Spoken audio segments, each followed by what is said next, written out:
নমস্কার বন্ধুরা, এটা হচ্ছে উল্টো রথের দিনের ভিডিও। এদিকে মা দেখো একটুখানি পিঠে বানাবে আর কি, ভাজা পিঠে, বড়া পিঠে, যে যেটা বলবে।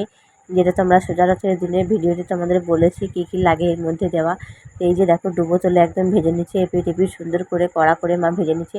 মা একটা মাত্র ভেজেছিল, তারপরে বাদবাকি পিঠেগুলো কিন্তু আমি বানিয়েছিলাম। এই যে দেখো এক পিঠ হয়ে গেছে, আর এক পিঠ কিন্তু ভাজতে শুরু করেছে। আর দুপুর থেকেই আজকে বড়মশাই বলছিল চিকেন পকোড়া খেতে ইচ্ছে করছে, তো সেই মতো একদম সলিড চিকেন দিয়েছে। তার মধ্যে যা সমস্ত দেওয়া লাগে পেঁয়াজ টেঁয়াজ একটুখানি দিয়েছি। তারপরে তোমার টক দই, একটু বেসন, এ সমস্ত দিয়ে ভালো করে মেখে রেখে দিচ্ছি।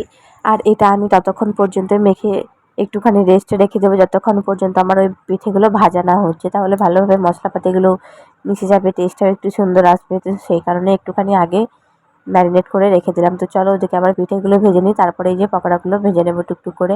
আর আপনার দিকে কিন্তু আজকে রাত্রে রান্নার কোনো ঝামেলা নেই, দুপুরের সমস্ত খাবার দাবারই রয়েছে, রাত্রে ভালো মতো সবার হয়ে যাবে। এদিকে চিকেন পকোড়াটা কিন্তু ভাজতে বসিয়ে দিয়েছি, এক পিঠ হয়ে গেছে, আর একটা পিঠ সুন্দর করে ভেজে নেবো।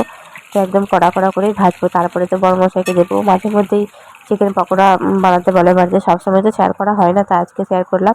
এই যে পিঠেগুলো কিন্তু সুন্দরভাবে ভাজা হয়ে গেছে, একটু কড়া হয়ে গেছে বেশি, মানে দু একটা একটুখানি পুড়ে গেছে, তাতে সমস্যা নেই, ঠিকঠাক করেছি এটাই আর কি, আস্তে আস্তে সবই হবে। তো চলো এদিকে দেখো চিকেন পকোড়াটাও আমার সুন্দর করে ভাজা হয়ে গেছে, তোমাদের দেখিয়ে দিই এক ঝলক, নাহলে আমার মনটা কিন্তু কিন্তু করবে, তাই না? যাই হোক, তোমাদের সঙ্গে যখন শেয়ার করছি সবটাই শেয়ার করতে হবে। এই যে তারপরে একটুখানি সস দেবো, তারপরে বড় মশাইকে দেবো, যদিও অতটা তো খাইনি, আমি খেয়েছিলাম একটু, ছেলে খেয়েছিল, শ্বশুর মশাই, সবাই মিলে ভাগ করে খাওয়ার একটা আনন্দই আলাদা। চলো বন্ধুরা, আজকের মতো এটুকুই, দেখা হচ্ছে নতুন আরেকটি ভিডিওর সঙ্গে। টাটা, সবাই খুব ভালো থেকো।